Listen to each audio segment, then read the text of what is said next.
Jadi kalau kita bicara tentang tracking, tentunya tracking itu tidak berdiri sendiri ya. Ada testing, kemudian ditemukan orang yang positif.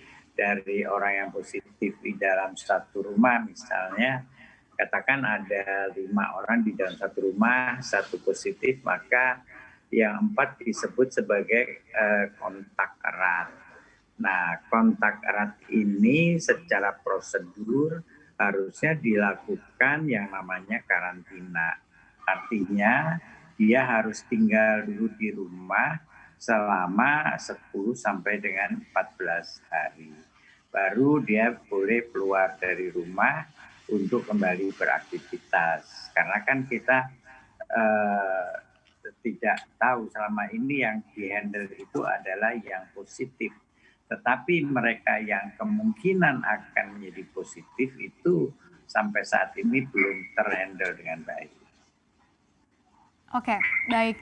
Menteri Kesehatan kita Budi Gunadi Sadikin juga kemarin menyebut bahwa tracing di Indonesia salah begitu secara epidemiologi. Sebenarnya seperti apa nih upaya tracing yang benar dan juga untuk menekan penyebaran dari pandemi COVID-19 ini?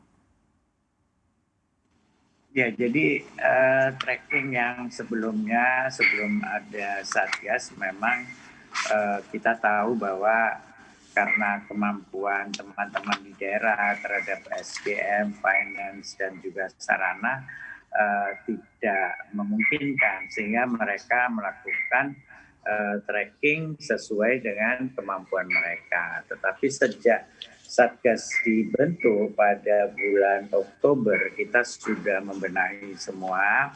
Hanya saja pada ujung-ujungnya bahwa kegiatan tracking itu apabila kita sudah menemukan orang yang kontak positif, seharusnya lah yang di sekitarnya itu dilakukan tadi yang saya sebut karantina. Jadi kunci utama untuk pemutusan tali rantai penularan itu sebenarnya justru di karantina. Jadi makin banyak orang yang dicegah untuk keluar karena kemungkinan akan menularin orang, itulah tindakan yang harus segera dilakukan. Nah, tapi melakukan karantina tidaklah mudah. Artinya memberikan pengertian kepada orang yang belum ada gejala, walaupun mungkin testingnya masih negatif karena belum cukup dengan jumlah yang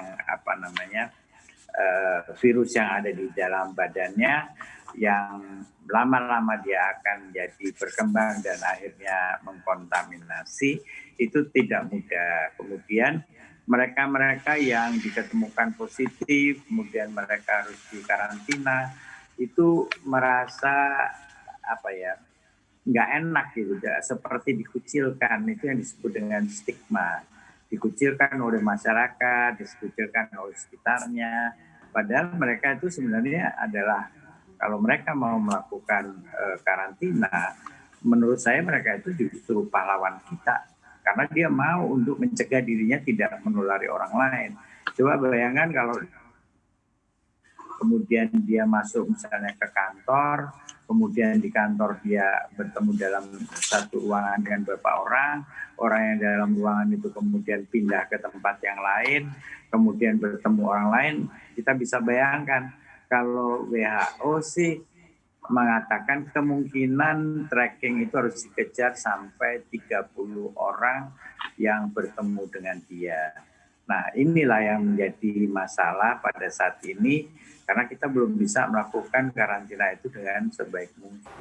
Nah, bagi Anda yang ingin mengikuti berita ekonomi dan juga bisnis, jangan lupa untuk install CNBC Indonesia di App Store dan juga di Play Store.